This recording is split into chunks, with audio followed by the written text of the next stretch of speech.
শরীর স্বাস্থ্য ভালো বলছে, উঁচু লম্বা করে হবে, দাদুর মতন উঁচু লম্বা হবে। ঠিক আছে, দাঁড়াও ভেবে নি। এই ভিডিওটা চালু কর। বয়স হলো আমডোবে গণেশ দা, আচ্ছা একদম বিখ্যাত লোক। গণেশ দার হচ্ছে ছেলের বিয়ে, সেখানে মাংস কাটিং চলছে। আমি চলে আসলাম, খাসি মাংস যেখানে সেখানে আমি দেশি খাসি, ওই যে দেখো, দেখি দাও। দেশি খাসিগুলো দেখাবো তাহলে। হ্যাঁ দেশি খাসিগুলো দেখাও দেখাও দেখাও দেখাও। এই হচ্ছে সব মাংসের কাটিং চলছে। ওই যে ওই যে ওই যে ওই যে ওই যে ওইদিকে দেখাও, ওইদিকে দেখাও কি কাটছে, ওই যে দেখো। অবশ্যই দেখাবো। এইদিকে তো হচ্ছে সেই ক্যাডবেরি ক্যাডবেরি ক্যাডবেরি মানে একদম চমচম করে। এই বাপ্পা ক্যামেরাটা ধরতে একটা দেখিয়ে ভিডিও করি। মাংস ফাটছে, শুধু কালারটা দেখুন। এই হচ্ছে আমাদের সব। যদি কাট পড়ে গেছে তো একটু আস্তে আস্তে না নিলে আবার। হ্যাঁ কত মোটামুটি কতটা? পুরো 250 কিলো খাসি, হ্যাঁ, আর 150 কিলো চিকেন, আবার 80 কিলো পকোড়া আছে, ভেটকি আছে 200 কিলো, আবার 70 কিলো বাটারফ্রাই আছে আলাদা। চলে আসলাম কোথায়? আজকে চলে আসলাম হচ্ছে গণেশ ঘোষের বাড়িতে। গণেশ ঘোষ মানে হচ্ছে আমডোবে। তো গণেশ ঘোষের বাড়িতে গণেশ দা আমাকে নিমন্ত্রণ করেছে, সোমনাথ দা আসতেই হবে, তাই চলে আসলাম।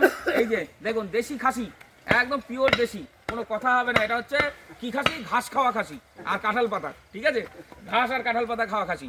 তো এই মাংস তো খেতে হবে, এই জন্য আগে এসে দেখে যাচ্ছি, পরে পরে রাত্রে এসে খেতে হবে। বিয়ে, গণেশ দার ছেলের বিয়ে, ঠিক আছে। দেখিয়ে দাও ওই দেশি খাসিগুলো, দেখিয়ে দাও। ওই দেখুন দেশি খাসিগুলো দেখে নিন আপনারা, ঠিক আছে, দেখে নিন দেখে নিন, একদম পিওর দেশি ঘাস খাওয়া খাসি, কোনো কথা হবে না। ঘাস এখনো খাচ্ছে, এখনো ঘাস খাচ্ছে,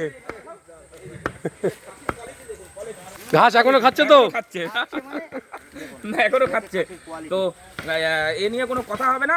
আর আরো অনেক কিছু আছে, টোটাল 1500 লোকের অ্যারেঞ্জমেন্ট, আর আপনারা পরপর ভিডিও পেয়ে যাবেন। আর এই ঘাস খাওয়া খাসি রান্না কে করবে? বাপি পান্ডা, বাপি পান্ডা রাধুনি নাকি? বাপি পান্ডা। না না, বনগাঁ সাব ডিভিশনের মধ্যে লোক জানে আজকে বাপিদার হাতের কাজ কি। না না, বাপিদা ভালো, এ নিয়ে কোনো কথা হবে না। সব কাটিং চলছে। দিল খুব। এ তো বাচ্চারা ভালো খায়, বাচ্চারা, তাই তো, বড়দের থেকে বাচ্চারা ভালো খায়। দেখুন মাংসের কোয়ালিটি দেখুন, মাংসের কোয়ালিটি নিয়ে কোনো কথা হবে না। A1 মাংস, A1 মাংস, সত্যি মাংস ভালো। A1 আজকে অনেকদিন পরে মাংস একটা দেখলাম আমরা, সত্যি মাংস ভালো, পরিষ্কার পরিচ্ছন্ন শুকনো মাংস। আচ্ছা, ওরা জমজ নাকি? বাহ, ভালো, একই রকম। বাহ, দেখুন এই যে এটা কি ভালোবাসা? আচ্ছা দেখুন, ওই গুড্ডা আছে ওর ভিতরে, দেখুন এই যে দেখুন, এইদিকেও খাসি বাঁধা আছে, দেখুন। দেখুন আপনারা, ঠিক আছে, সব ভিডিও মিলিয়ন রান্নার ওখানে চলো তো। তোমার তো এখন পোস্ট